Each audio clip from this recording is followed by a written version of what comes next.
Hello lovelies, I'm Shea O'Connor. Today's video is a tutorial on my digital drawing process. Let's start, shall we? I'm drawing a vintage-inspired outfit of the day.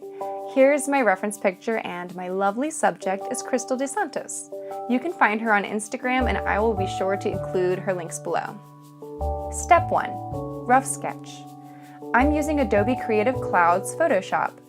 I really like using the Kyle Mega Brush Pack that's included with Photoshop. For sketching, I use the bonus gritty dry gouache brush. Also, keep in mind that I'm speeding up the video to save everyone some time.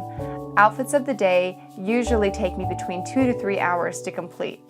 And while that's still pretty quick, I've been doing this for a couple of years and practicing every day has really helped me get faster and better. So if you're a beginner, please don't feel intimidated. Just know that practice makes better. The goal of this step is to keep the sketch really loose and not get too fussy with it. We'll clean it up and make it all sparkly in just a little bit. Step 2. Clean sketch. After I finish the initial sketch, I like to trace over it and neaten it up. I still like to use that bonus gritty dry gouache brush. This is going to be my guide for when I start to add color, so it's really important that I get everything just right.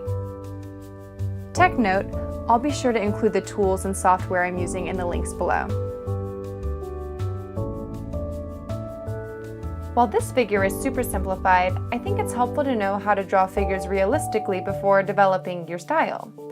The best way to practice is to draw from real life, so grab a friend and have them model for you. They get a free portrait and you get some practice in. It's a win-win.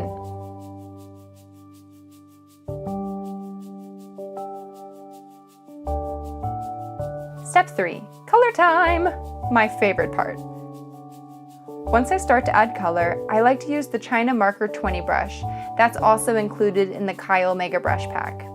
This brush, it's not too clean and it's not too gritty. It's like right in the middle. I love it. Because my style is really shape dependent, it's super important that my colors play nicely together. I like to use a lot of layers so that I can change my colors down the road.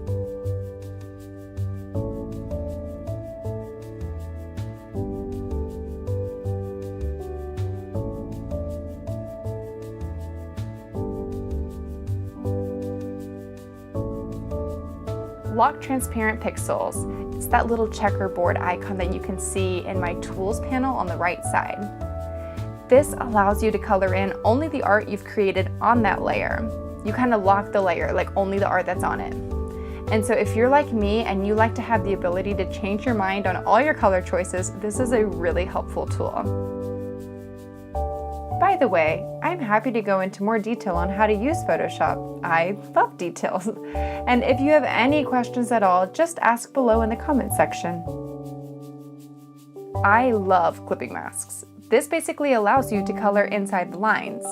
For example, on KRYSTLE's skirt, I want to add a super fun polka dot pattern, but I don't want the polka dots to extend beyond her skirt. So if I use a clipping mask, the polka dots stay within the confines of her skirt. It's magical. Pantone Solid Coated Color Palette. You can find this in Window at the very top bar, and you scroll down and you can find swatches. So this is an awesome way to just quickly pick through colors. And get this, Pantone colors are really helpful for printing. So if you have a Pantone swatch book, you can find the color number on your screen in that Pantone swatch book to see exactly how that color will print. And here we are, all done. And here's that reference so you can see the before and after. If you thoroughly enjoyed watching this video, you can subscribe to my channel to see more digital art loveliness. You can also follow me on Instagram where I post new content on the regular. I take commissions and sell art prints in my Etsy shop, and you can find all these links below. Thanks for taking the time to watch, and stay sparkly, lovelies!